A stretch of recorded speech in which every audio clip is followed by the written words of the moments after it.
Eu sou, para os necessitados, o pão da vida, para os perdidos, a luz do mundo.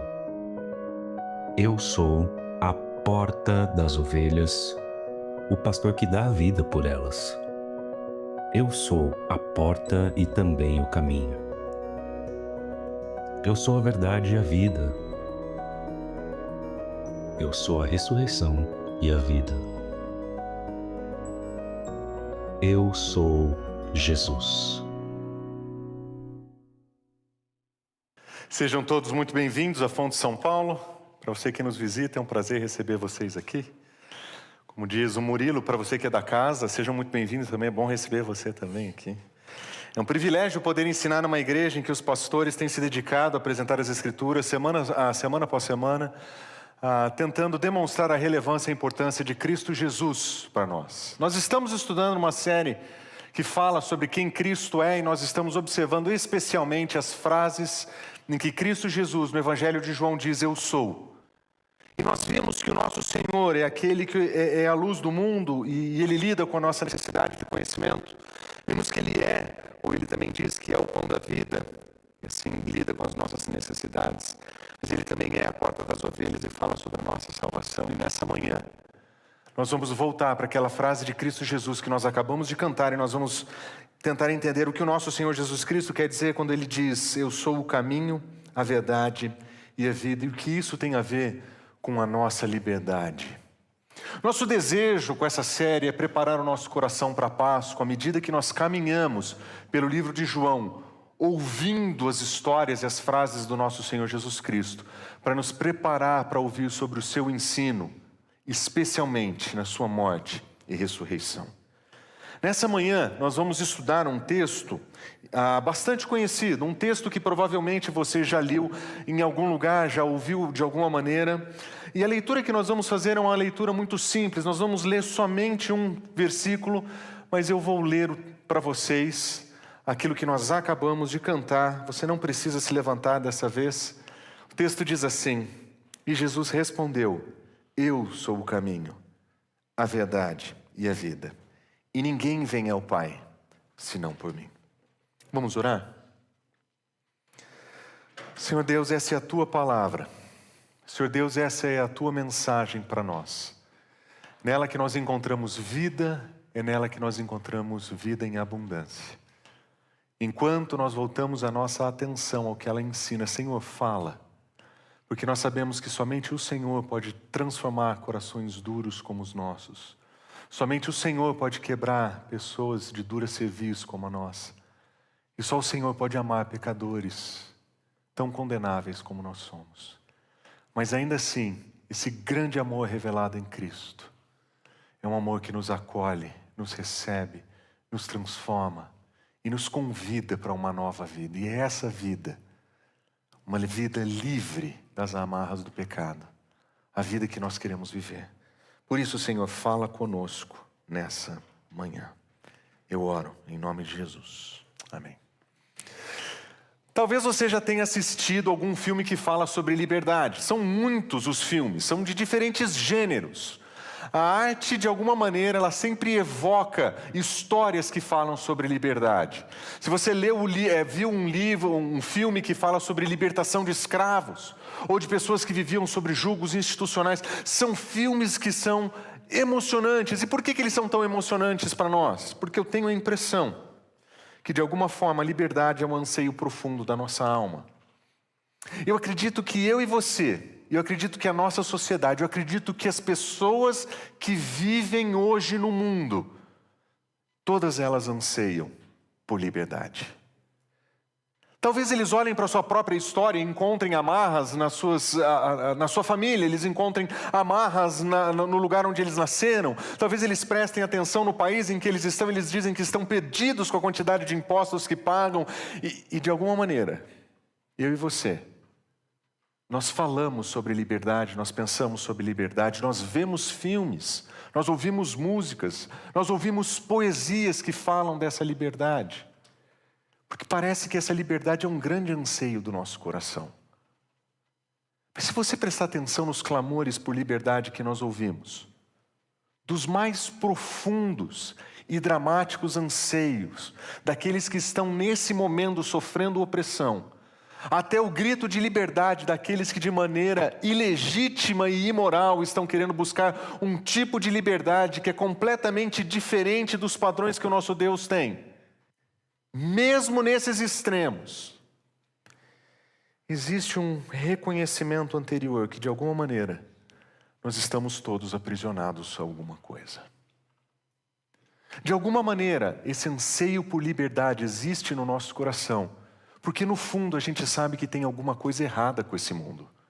No fundo a gente sabe que tem alguma coisa esquisita com o modo como o mundo está organizado. A nossa cultura tem elementos que são opressores. O nosso sistema de trabalho tem sistemas que são opressores. O nosso governo tem sistemas opressores. As nossas famílias têm propostas que às vezes são opressoras para o nosso coração. Nós vivemos a experiência de desejar liberdade, de buscar por liberdade de diferentes maneiras. A verdade é que na nossa experiência de vida, nós nem sempre experimentamos o mesmo tipo de opressão. Às vezes nós sentimos a pressão que vem de fora de uma maneira diferente. E embora exista um consenso de que todos nós estamos aprisionados, não existe consenso sobre quem é que nos oprime. Se nós vamos lutar por liberdade, que tipo de liberdade nós vamos lutar e contra quem? Nós não conseguimos concordar em contra quem nós lutaremos. É por isso que quando nós prestamos atenção nos modos como a nossa sociedade luta contra essas prisões, nós vamos observar que existem lutas bastante reconhecidas entre aqueles que entendem as instituições como a principal sistema de opressão da nossa sociedade. As instituições religiosas, elas impõem pressões morais sobre as pessoas e nós precisamos nos livrar dela. As tradições dos antigos propõem um tipo de vida que é opressor para a nova geração. Nós temos autoridades que têm levantado vozes autoritativas, eles estão funcionando como dominadores e autocratas e nós precisamos nos libertar.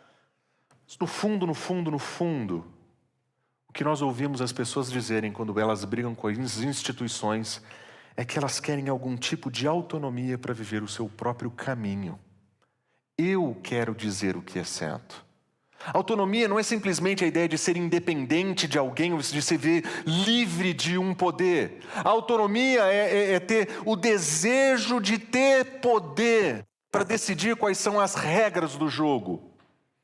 Autonomia significa ser capaz de dizer quais são as leis, mesmo que elas sirvam só para mim. Porque o que importa é o meu caminho. E na nossa sociedade, nós temos alguns agentes realmente corajosos que pegam em armas, ou talvez rebeldes que se levantam contra grandes sistemas de opressão. Mas, de modo geral, no nosso mundo ocidental, a principal manifestação desse tipo de rebelião contra as instituições, ela acontece no Twitter, que é muito mais fácil. Convenhamos que é muito mais fácil ser rebelde do sofá da sua casa, tomando Coca-Cola, mexendo no seu iPad. É lógico que se eu tiver que escolher uma guerra para fazer, eu vou escolher o Instagram, eu vou escolher alguma mídia, porque eu vou colocar a minha voz no mundo.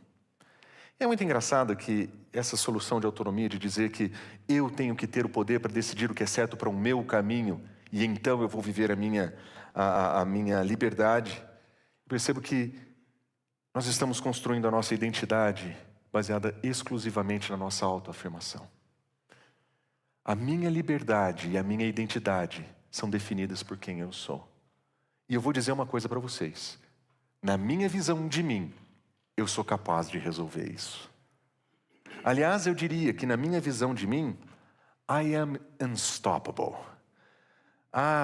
Eu adoro essa música. Vocês já prestaram atenção na letra dela? Ela diz, I am unstoppable. I am a Porsche with no brakes. Eu sou um Porsche sem freios. Eu sou imparável. Eu consigo fazer. E olha só que frase muito bonita, na sequência diz, yeah, I win every single game. Sim, eu ganho todas as partidas. I'm so powerful, eu sou tão poderoso. Mas essa frase me pega. I don't need batteries to play. Eu não preciso de baterias para jogar. Eu sou tão imparável que eu não preciso nem de fonte de energia, porque eu encontro a fonte de energia em mim. Onde está a minha liberdade? Em ser imparável. Eu faço o que eu quero, ao meu modo. Esse é o meu caminho. Nós vemos isso por todos os lados, e se você abrir o Instagram hoje, você ouviu pelo menos 8 vezes essa música tocando atrás, como pano de fundo de algum fit trainer que está lá fazendo os seus exercícios e falando, olha só, eu sou imparável. Porque essa é a minha liberdade. Eu faço ela do meu jeito. Esse é o meu caminho. Mas existem outras formas. Existem talvez pessoas que estão lutando contra as estruturas sociais, dizendo, olha, as estruturas sociais são opressoras. E a sua liberdade vai ser encontrada quando você alcançar a sua própria identidade, porque é a sua verdade que define quem você é. É o modo como você se enxerga, é o modo como você se vê. Seja você mesmo. A solução para esse problema da opressão é a autenticidade. E a autenticidade aqui nada tem a ver com integridade, de falar o que é correto, de promover o que é autêntico. A autenticidade tem tudo a ver com expressar aquilo que eu acredito que eu sou e ser fiel a mim mesmo, a minha visão de mim, a minha verdade. E quando eu vejo a minha verdade e a minha forma de encarar o mundo, eu percebo que a minha identidade e a minha liberdade, elas são totalmente definidas pela minha autoidentificação. Porque, afinal de contas, eu nasci desse jeito. Afinal de contas, I am born this way. É isso que nós ouvimos. Aliás, na música, nós ouvimos a cantora dizer o seguinte, there's nothing wrong with loving who you are. Tem nada errado em amar quem você é. Em outro momento da música, ela diz, don't hide yourself in regret. Não se esconda no seu remorso. Just love yourself. And you're set.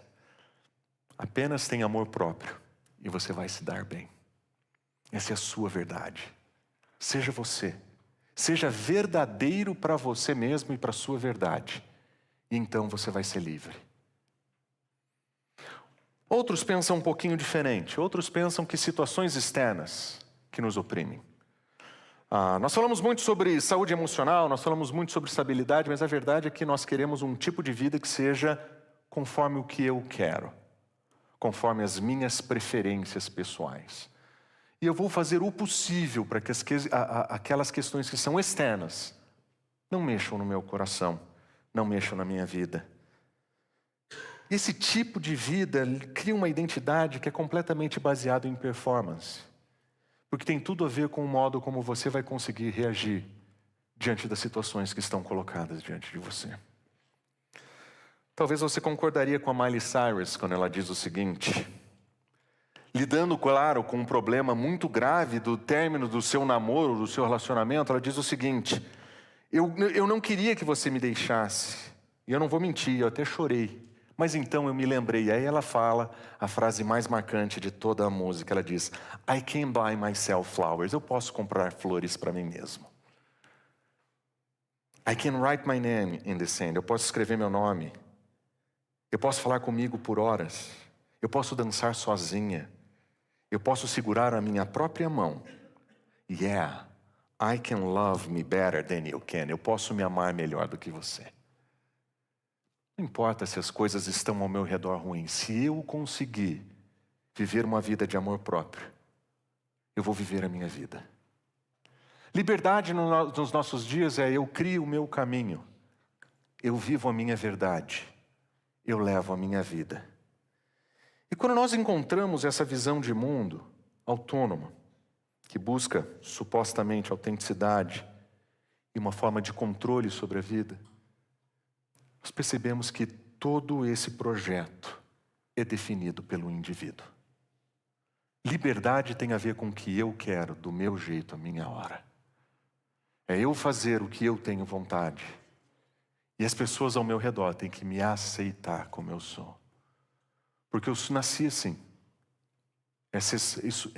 Quem eu sou, essa é a minha verdade. Eu não preciso de mudanças, é o mundo que precisa mudar para me aceitar. Isso é liberdade. Essa é a guerra que nós estamos vendo acontecendo. Nós vamos observar que esse tipo de liberdade é profundamente autocentrada.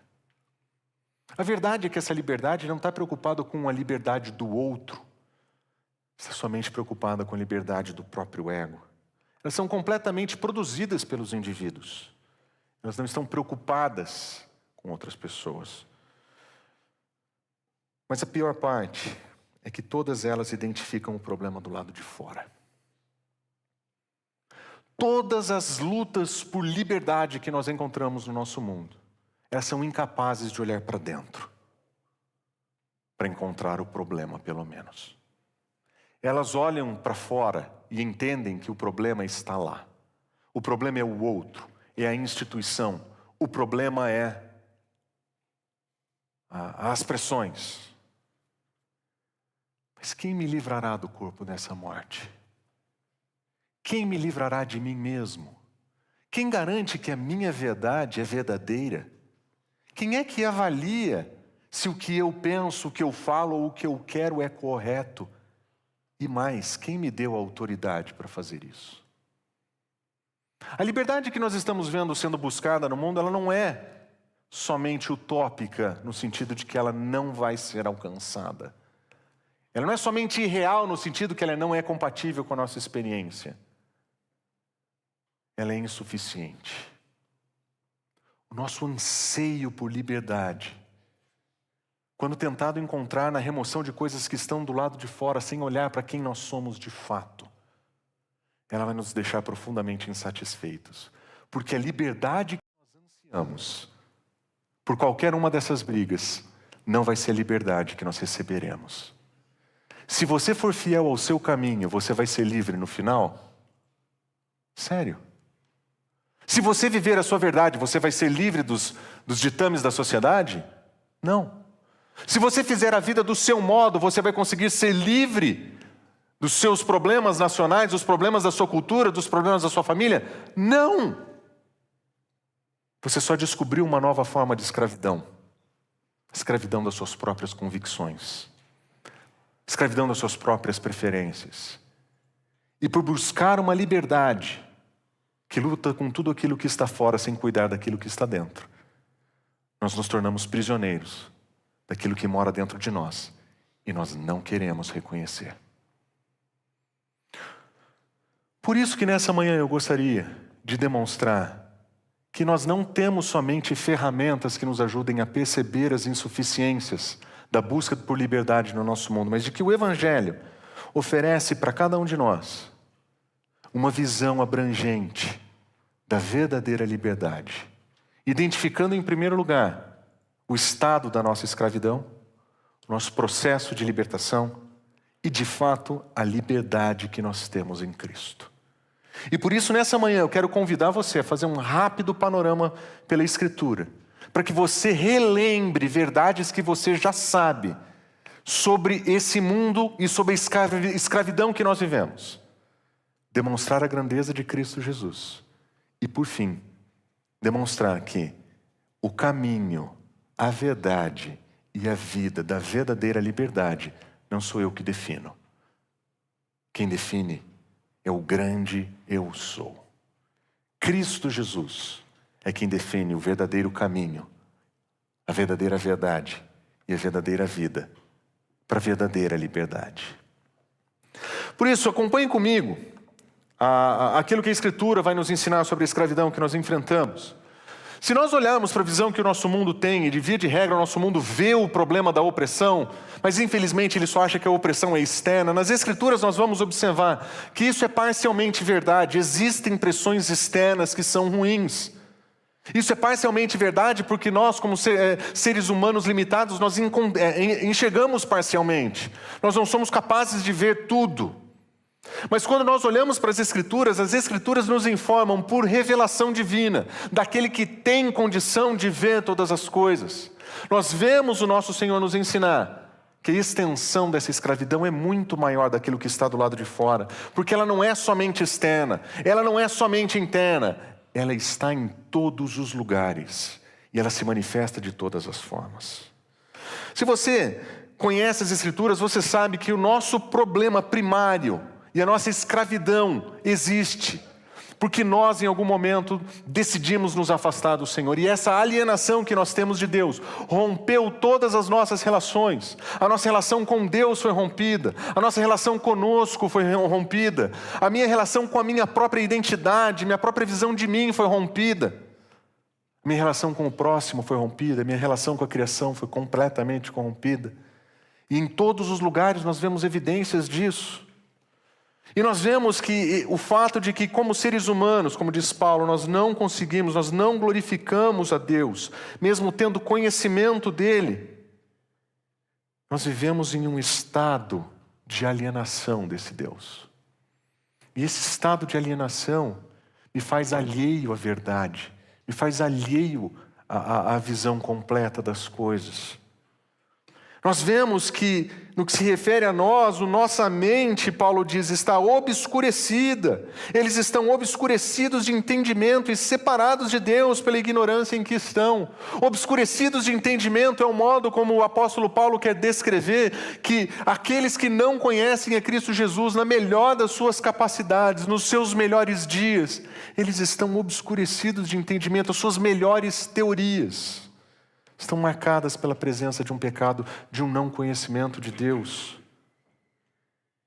Isso afeta completamente o modo como nós enxergamos a vida.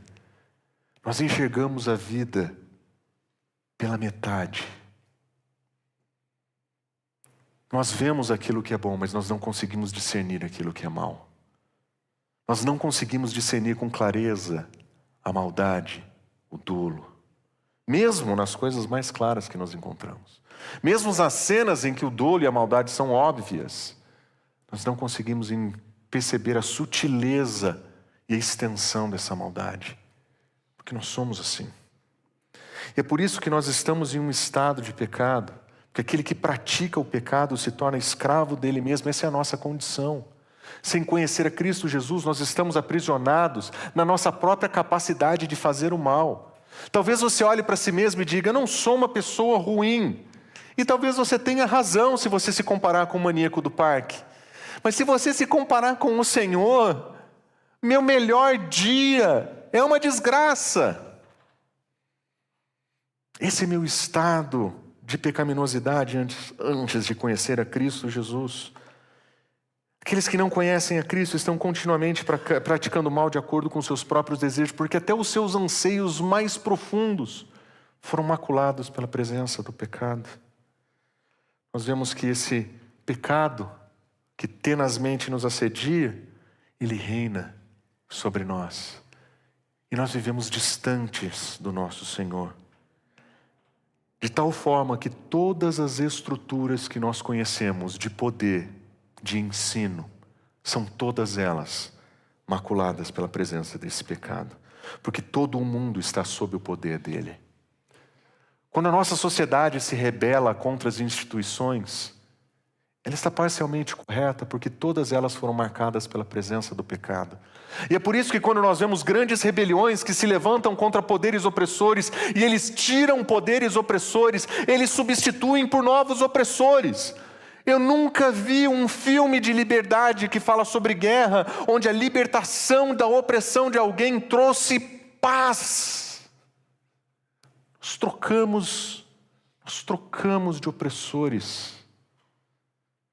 Nós vemos um ayatolá se levantando contra o mundo e nós o eliminamos. Aê, resolvemos o problema do mal? Não, tem um monte de gente na sucessão. Inclusive filhos que têm o triplo da raiva contra o Ocidente que nós vemos o pai dele ter. Nós trocamos os opressores, nós não resolvemos eles. Todo o nosso sistema, as nossas estruturas, as nossas instituições estão marcadas pela presença desse pecado. Todas as culturas, em todos os lugares, Os dominadores deste mundo em trevas estão em todos os lugares. Diferentes culturas manifestam diferentes sistemas de opressão. Diferentes culturas manifestam diferentes níveis de maldade. Mas se você tivesse que apontar no mapa agora uma sociedade realmente pacífica, realmente justa, realmente verdadeira, realmente livre, onde você colocaria o seu dedo no mapa? Nós não encontramos em nenhum lugar. Nós vemos lugares melhores e piores de acordo com a nossa perspectiva, mas livre.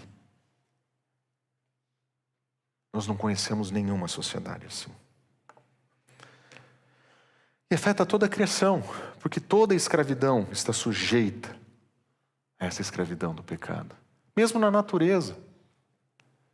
Por isso que quando nós tentamos definir liberdade por aquilo que nós encontramos na natureza, nós esquecemos como que a natureza funciona. A natureza não é gentil.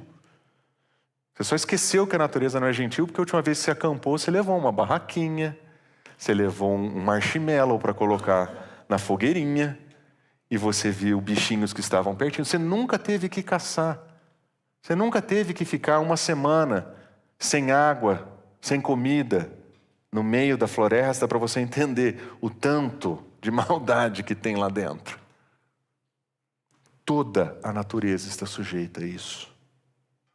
E todos nós, cada um de nós, todas as nossas instituições, todas as nossas estruturas, todos os nossos momentos de vida são maculados por aquilo que nós chamamos de pecado, que define a nossa prisão, que define o nosso estado. Quando nós entramos em contato ou relembramos essas verdades anunciadas pelo Evangelho, nós recobramos a consciência de que nós precisamos recolher os cacos da nossa insignificância e entender que nenhum de nós, nem todos nós ao mesmo tempo, temos condições de lutar contra um aprisionamento desse tamanho. Nós não temos como vencer, nós não temos como ganhar, não temos como ter vitória, nós somos incapazes de vencer essa prisão, esse estado de pecado. Nós podemos nos rebelar contra as instituições? Nós podemos nos rebelar contra as estruturas? Podemos. Mas quem nós vamos colocar no lugar? No fundo, eu e você sabemos que essa liberdade que as pessoas estão procurando, elas não vão alcançar, porque ela não existe no lugar onde elas estão procurando. Ela não existe no lugar onde elas estão procurando. E é por isso que nós precisamos entender, então, se esse é o caso, se essa é a escravidão que nós estamos vivendo, se esse é o nível de opressão que nós estamos sofrendo, quem é que pode nos oferecer verdadeira libertação? E aqui nós vamos entender que a libertação, como a escravidão, não pode ser somente algo externo, não pode ser somente algo interno. É uma salvação que tem que estar e atender todos os lugares. E é aqui que o Evangelho de Cristo Jesus, que é o poder para todo aquele que crê, faz toda a diferença. Acho que eu não estou conseguindo passar.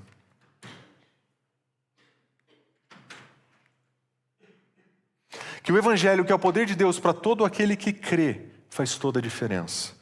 Porque esse Evangelho de Cristo Jesus, ele é poderoso.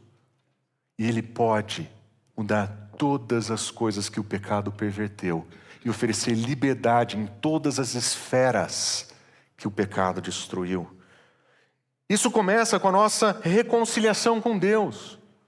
O nosso relacionamento que havia sido rompido e a nossa alienação em Cristo Jesus, ela é completamente remediada em Cristo Jesus, porque Ele paga o preço do nosso pecado, porque Ele morre na cruz para pagar o preço do nosso pecado, nós podemos ser reconciliados com Ele. E agora que nós somos justificados pela fé, ou seja, declarados justos diante de Deus, então nós temos paz com Deus e o nosso relacionamento com Ele é restabelecido.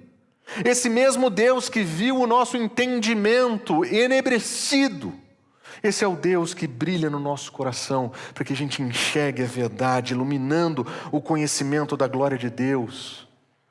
Esse mesmo Deus, Ele nos resgata do domínio das trevas, Ele nos leva para um novo reino. Nós não estamos mais debaixo do domínio desse pecado. Nós não estamos mais debaixo desse reinado de trevas. E agora esse Deus nos capacita a viver de acordo com a sua verdade, porque é Ele quem produz em nós tanto querer quanto realizar da sua boa vontade. E Ele faz isso nos libertando de nós mesmos, porque o nosso velho homem foi crucificado, para que esse corpo pecaminoso seja destruído, de modo que nós deixamos de ser escravos do pecado. Nós somos libertos de nós mesmos em Cristo Jesus, e nós entendemos então que esse Deus que restaurou a nossa vida vai restaurar todas as coisas. Todas as estruturas, todas as instituições, as relações. Um dia, a restauração de todas as coisas vai acontecer. Quando o nosso Senhor Jesus Cristo voltar, quando nós desfrutarmos da completa redenção final do nosso corpo e desse mundo, nós vamos ver o que significa um rei de paz, uma instituição de um reino de amor, de um rei que governa com misericórdia e justiça, de um rei que é verdadeiro, justo, leal. Então, nós vamos ver completa libertação das nossas instituições. E nós vamos ver gente de todas as tribos, povos e raças, gente de todos os lugares. Pessoas de todos os cantos alcançadas por esse Senhor, experimentando essa liberdade plena que ultrapassa o nosso tempo, que ultrapassa a nossa cultura, que ultrapassa as nossas preferências, que ultrapassa a nossa visão de mundo. E nós veremos novo céu e nova terra, onde toda a criação será redimida e restaurada, para que todas as pessoas tenham acesso, porque a graça de Deus se manifestou salvadora a todos os homens. Nós só encontramos libertação completa em Cristo Jesus. Somente Deus pode operar uma libertação desse tamanho. Somente Deus pode saciar o nosso anseio por liberdade. Somente Ele pode saciar o nosso anseio por liberdade. Porque se nós olharmos para a nossa luta de liberdade, somente olhando para as pequenas coisas que nós enxergamos erradas na nossa sociedade, nós já percebemos a nossa incapacidade. Que dirá todas as outras coisas que nós não temos a menor condição de controlar? É por isso que nós precisamos de Cristo Jesus. É por isso que nós precisamos do nosso Redentor. É por isso que nós precisamos que Deus intervenha na nossa vida. Porque nós precisamos de uma salvação que é oferecida por Ele. Nós precisamos de do nosso anseio por liberdade. Um anseio que precisa ser completo no nosso coração.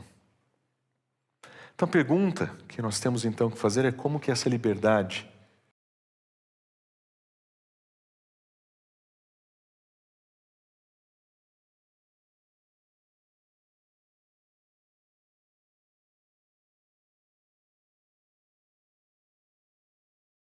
que nós aprendemos a liberdade não é sobre mim.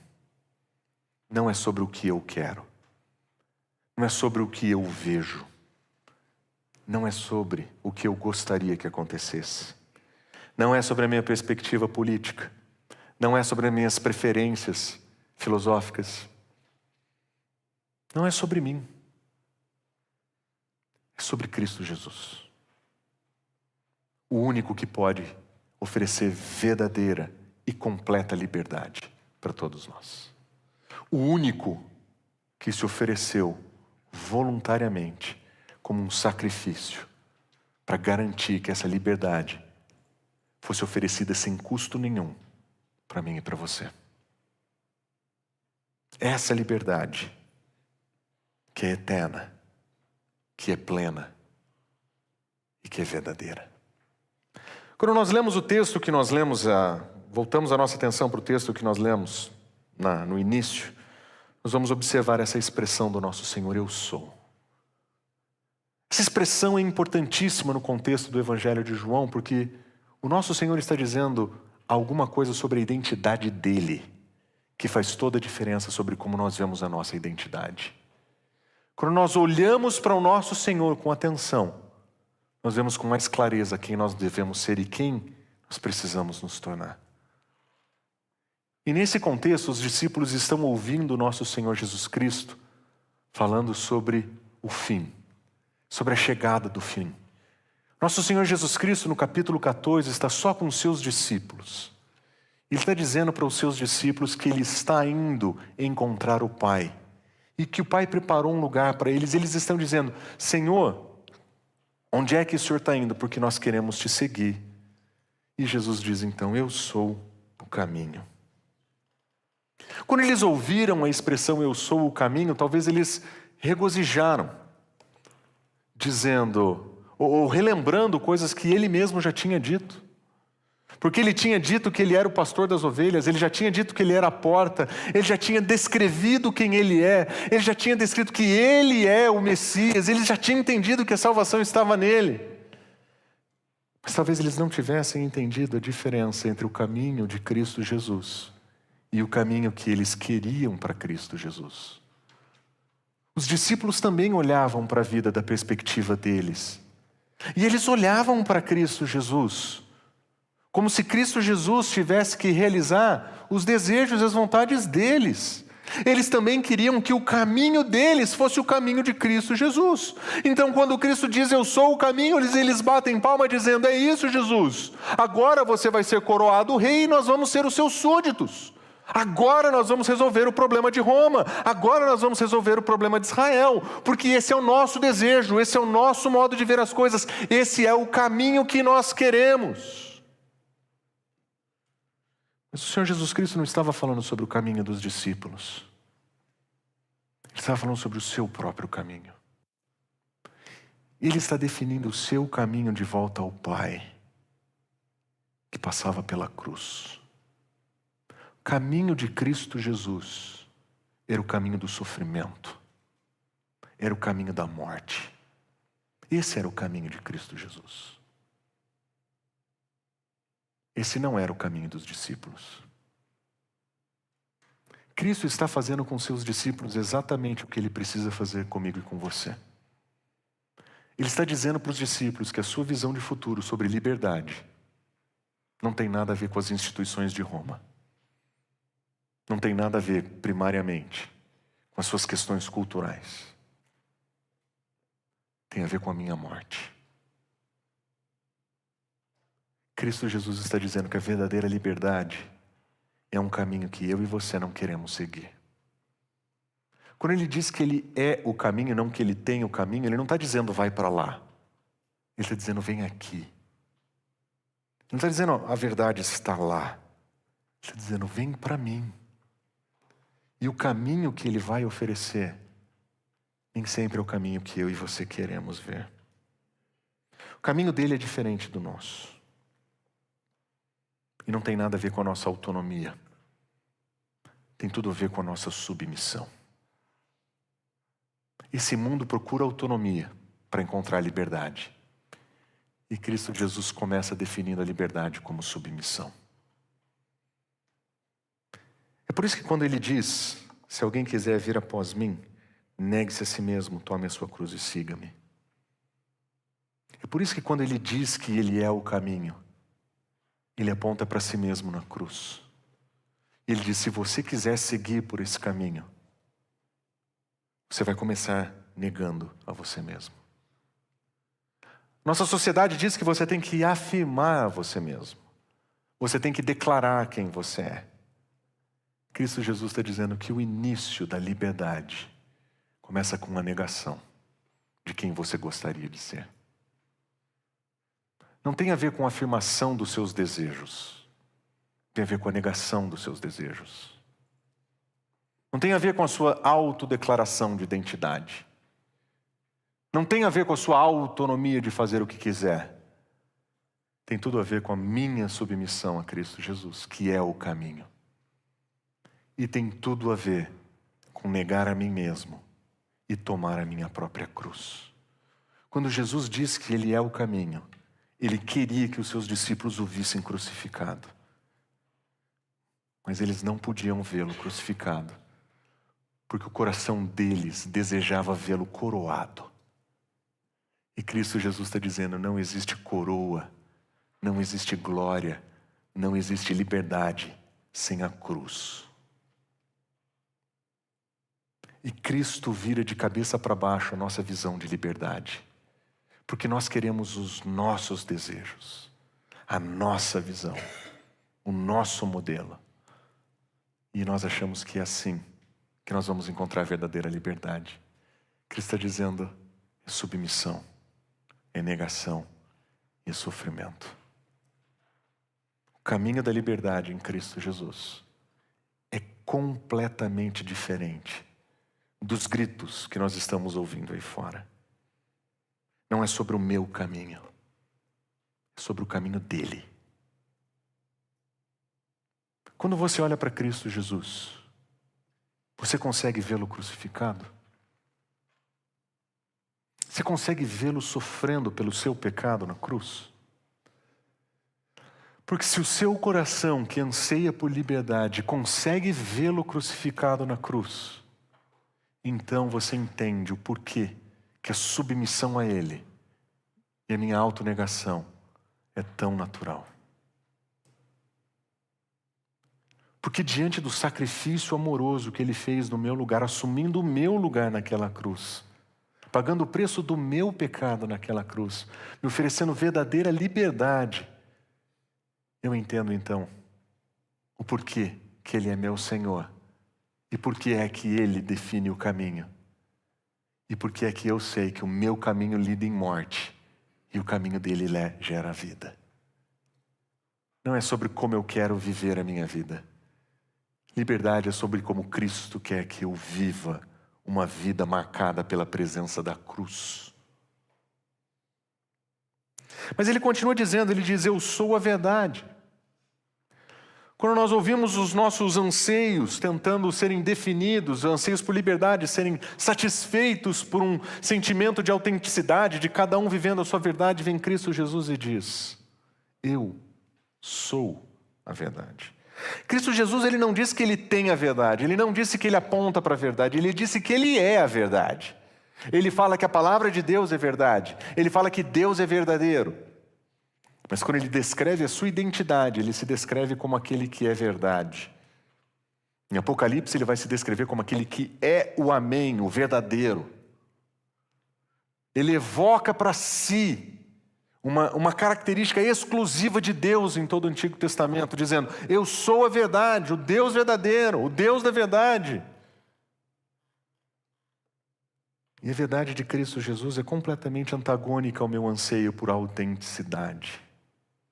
Porque na minha verdade eu defino o que é certo, eu defino os valores, eu defino a moral. Quando eu tenho a minha verdade, tudo é relativo e cada um faz o que quer. Mas quando Cristo é a verdade, eu entendo o que Ele quer dizer quando Ele diz, vem a mim. Ele está tirando das minhas costas o peso de ser o crivo da verdade e o juiz.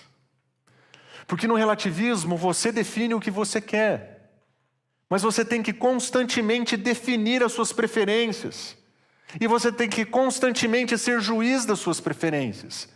E cá entre nós, não conheço ninguém que tenha definido quais são as suas preferências de verdade e que tenha vivido de acordo com as suas preferências de verdade. Porque todos nós, caídos ou não, corrompidos pelo pecado, nós não conseguimos ser fiéis nem ao nosso modelo de verdade, nem ao nosso modelo de moral. Nós falamos contra a imoralidade e nós pecamos de maneira imoral.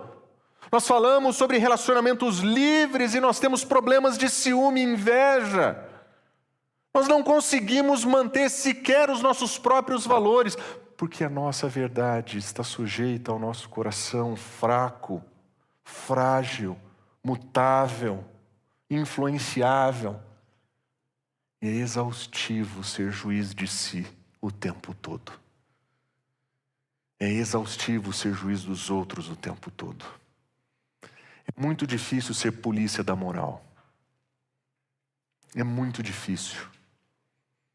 Porque todas as vezes que eu abrir a minha boca para falar isso está errado, alguém vai dizer, essa é a sua verdade. É exaustivo. Todas as vezes que você disser, você não pode fazer isso, essa é a sua visão. Se essa é a minha visão e essa é a sua visão, e nós dois estamos em pontos conflituosos, quem está certo? Quem nos livrará do corpo dessa morte? Cristo Jesus. Cristo Jesus é a verdade. Quando eu olho para Cristo Jesus, eu entendo o que é verdadeiro. Quando eu olho para Cristo Jesus, eu entendo o que é verdade de fato. Quando eu vejo o meu Senhor, eu vejo a verdade de Deus encarnada. Eu vejo graça, eu vejo verdade. E porque eu vejo o meu Senhor, eu posso definir: aquilo é errado, porque o meu Senhor reprova. Ele é o dono da verdade, Ele é o juiz. Eu sou somente uma testemunha. Eu não defino, eu não cobro. Eu me submeto, eu obedeço, eu testemunho, eu aponto. Mas o peso de ser dono da verdade e juiz do mundo é removido das minhas costas. Esse mundo está dizendo que você tem que olhar para você mesmo, para o seu coração, para você descobrir qual é a sua verdadeira identidade, a sua verdade. Cristo Jesus está dizendo: olha para mim. Ele é o critério da verdade. Ele é quem define. E é por isso que ele diz: se vocês conhecerem a verdade, Ele mesmo, então vocês serão livres. Se você conhecer a Cristo Jesus de fato, a liberdade que é esse anseio profundo do seu coração vai ser finalmente suprida. Porque somente Ele pode oferecer isso para você. Somente quando nós conhecemos a Cristo Jesus, nós teremos liberdade. E fica claro que liberdade, para nós, não tem a ver com rebeldia, rebelião. Liberdade para nós tem a ver com o nosso Senhor, nosso amoroso Senhor. Aquele que nos comprou com seu precioso sangue. É nele que nós vemos a verdade, é nele que nós vemos a liberdade. Eu sei que vocês ouviram esse texto sendo dito mais ou menos assim: vocês conhecerão a verdade. Mas Cristo Jesus está falando sobre quem Ele é. Ele não está falando sobre figuras pseudo-messiânicas dos nossos dias. Ele está falando sobre o verdadeiro Messias, o verdadeiro Salvador. E ele termina dizendo que Ele é o caminho, a verdade e a vida. Meus irmãos, quem somos nós? Qual autoridade nós temos, o poder? O que a gente alcança nesse mundo para tentar dizer o que é a verdadeira vida? Nosso Senhor Jesus Cristo, Ele não somente descreve que Ele é a verdadeira vida, e nós sabemos que é Ele quem oferece verdadeira vida. Vida plena. Você já viu algum dos paladinos da liberdade dos nossos dias vivendo vidas plenas? Um monte de gente cansada, exausta, fatigada de tanto lutar contra um inimigo que eles não sabem quem é, sem alcançar a vitória, presos em um sistema que, quando eles lutam contra o sistema, eles ficam mais presos pelas suas próprias convicções, cansados, exaustos, fadigados, perdidos. Esse é o oposto de vida plena que o Senhor Jesus Cristo oferece.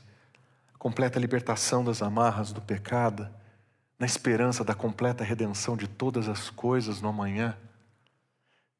Que vida eu tenho em Cristo Jesus? Uma vida plena, porque eu sei que as minhas instituições e estruturas sociais estão corrompidas. Eu sei que elas estão perdidas. E eu sei que eu não tenho solução suficiente para resolvê-las. Eu não preciso atacar. Eu não preciso brigar. Eu não preciso me envolver nesses grandes movimentos. Porque Cristo Jesus me oferece verdadeira vida. Os nossos paladinos da luta da justiça estão pensando em reverter os sistemas como se então eles fossem ter vida. Isso não é verdade. A opressão só vai mudar de nome. A gente vai mudar o grupo das pessoas oprimidas. Mas não existe experiência humana sem opressão. Não existe. Mas o nosso Senhor Jesus Cristo oferece verdadeira liberdade para escravos do primeiro século que se viam acorrentados a um sistema que os ofendia, mas que eles eram plenamente livres para serem seguidores de Cristo Jesus. Eu e você, presos nesse sistema horroroso que nós vivemos, podemos desfrutar plenamente da liberdade de Cristo Jesus, porque é sobre a vida dele, e a vida que ele oferece é eterna, é de outra qualidade, é de outra extensão, é de outra natureza, é uma vida eterna para agora, é uma vida eterna para o amanhã. É por isso que ele fala: eu sou a ressurreição e a vida. É a ressurreição de Jesus Cristo que inicia tudo isso. Toda essa transformação que nós esperamos ver no mundo começa com Cristo Jesus. Ele não somente deixa de estar morto e aparece como alguém que parece estar vivo. Não, ele é redimido, ele é ressuscitado. E essa ressurreição mostra que a transformação desse mundo é algo que Deus tem interesse. E que um dia ele vai completar isso de maneira plena. Na restauração, tudo que foi corrompido pelo pecado será restaurado por Cristo Jesus. Aí nós vemos vida eterna. É assim que nós vemos a nossa liberdade. O que é que nós aprendemos então com essa mensagem? Nós aprendemos que da perspectiva do secularismo dos nossos dias, a liberdade é definida no meu caminho, na minha verdade, na minha vida, mas eu termino escravo de mim mesmo, mais preso do que quando eu comecei. Mas no Evangelho, Cristo é o caminho da liberdade. Cristo é a verdade da liberdade. E Cristo é a vida na liberdade. E se nós quisermos desfrutar dessa liberdade que Ele oferece, nós precisaremos lembrar que a verdadeira liberdade não tem a ver comigo, tem que ser centrada em Cristo Jesus. Não sou eu que vou produzir, ela é realizada por Cristo Jesus. E ela não é somente externa, ela é interna, ela é externa e ela é completa. A liberdade de Jesus é plena para tudo e para todos. É por isso que só Ele pode dizer: eu sou o caminho, a verdade e a vida. E ninguém vem ao Pai, a verdadeira liberdade, se não for por intermédio dele. Vamos orar?